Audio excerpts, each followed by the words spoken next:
Olá, meu nome é Flávio. Eu vou estar apresentando um pouquinho para vocês sobre os solos vertissolos da matéria de mineralogia com o professor Daniel Valadão. O que é um vertissolo? São solos minerais não hidromórficos ou com, ou com séria restrição temporária à percolação de água, com 30% ou mais de argila ao longo do perfil, e que apresentam pronunciadas mudanças de volume de acordo com a variação do teor de umidade. Ou seja, é um solo que a argila ela meio que se incha conforme vai retendo umidade.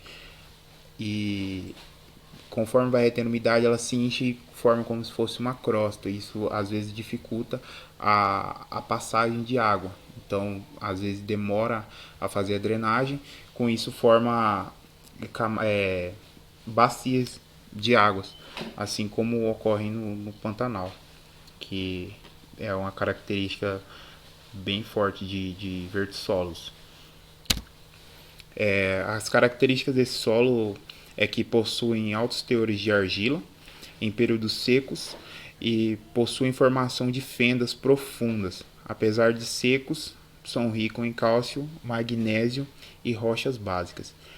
As fendas que são formadas nesses solos é como se quando ele se incha por conta da água, por conta de alta umidade, conforme ele vai secando, a, as moléculas de argila vão se separando e com isso formam rachaduras verticais nos solos. E essas são chamadas de fendas, porque eles se separam de muito, às vezes até de chega a 2, 3 centímetros de separação.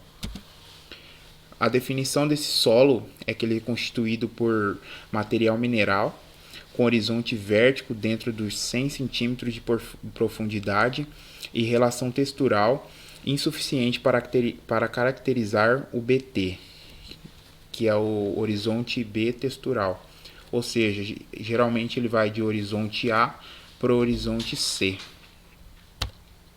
A gênese desses solos são originados de rochas básicas, ricas em cálcios, formam sobre sedimentos com alta saturação por base, em um ambiente de lixiviação de base. Assim permitindo a formação de minerais de argilas do tipo 2.2:1. Apresentam horizontes AC, geralmente possuem cores neutras ou amareladas. O que é característica de solos com alta drenagem ou média é que é o solo mais amarelado, né? E o solo de cor neutra, que é aquela cor mais acinzentada, que é formado quando tem fica meio Pantanal, tipo estilo o bioma do Pantanal, que fica parado a água ali, então não tem uma boa drenagem. Com isso o solo fica mais acinzentado. O clima e o relevo desses solos são desenvolvidos naturalmente em ambientes de bacias sedimentares, rico em cálcio e magnésio. São solos férteis, tendo a presença no semiárido nordestino, que é bem presente também esse tipo de solo, e como eu já havia explicado, no Pantanal Mato Grossense. O processo de formação são relacionados à formação de estabilidade da esmetita, tem um alto pH e alto teor de cálcio e magnésio, secundariamente com acúmulo de matéria orgânica e carbonatos e sais solúveis. Potencialidades rico em bases, facilmente intemperizáveis, alta capacidade de CTC, que é a capacidade de troca de cátions.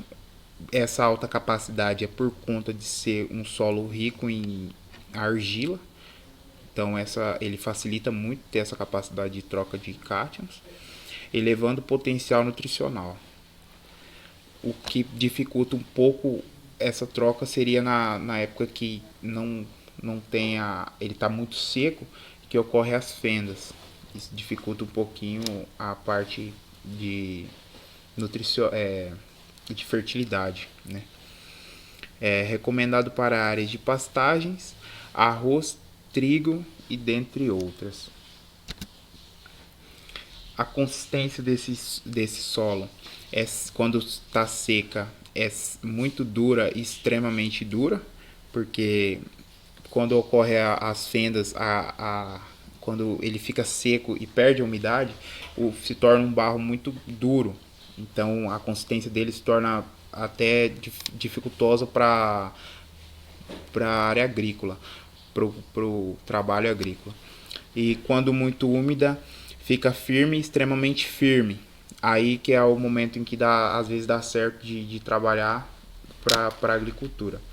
E quando molhada, ela fica muito plástica e pegajosa, o que dificulta também para o trabalho agrícola. Ou seja, só tem um período ali que ela facilita o trabalho agrícola. Fora isso, tem que haver outros meios de trabalho para conseguir trabalhar nesse tipo de solo. As principais sequências de horizontes são de A a CV1 a CV2 e de A a BIV a CV. Como dá para ver na imagem, ela pula do horizonte A para o horizonte C, sendo bem baixa a faixa, ou às vezes nem tendo a faixa B, horizontal. O segundo nível categórico, que é a subordem, tem os vertissolos hidromórficos, que é o VG, vertissolos ebânicos, que é o VE, e o vertissolos áplico, que é o VX. Vertissolos hidromórficos são solos de horizonte gley, dentro dos primeiros 50 centímetros, ou entre os 50 centímetros ou 100 centímetros desde o precedimento por horizonte de cores acinzentadas. Os vertissolos ebânicos são solos com caráter ebânico, na maior parte do horizonte, dentro dos primeiros 100 centímetros. E os vertissolos áplicos, que, como na imagem aí, né, é um pouco mais, parece como se fosse casquinhas, que cria casquinhas no solo. Diferencia um pouco a cor, é uma cor um pouco mais amarronzada, né, como dá para ver na foto. Bom, um resumo geral da apresentação é que os vertissolos, né, apresentam altos teores de argila, com expressiva movimentação na massa do solo. No período seco ocorre formação de fendas largas e profundas. São desde a coloração acinzentada ou preta, sem diferença significativa no teor de argila entre as partes superficial e subsuperficial do solo. A diferenciação da cor é mais por conta de presença de água, né? Quando o solo tem pouca drenagem e a água fica mais parada.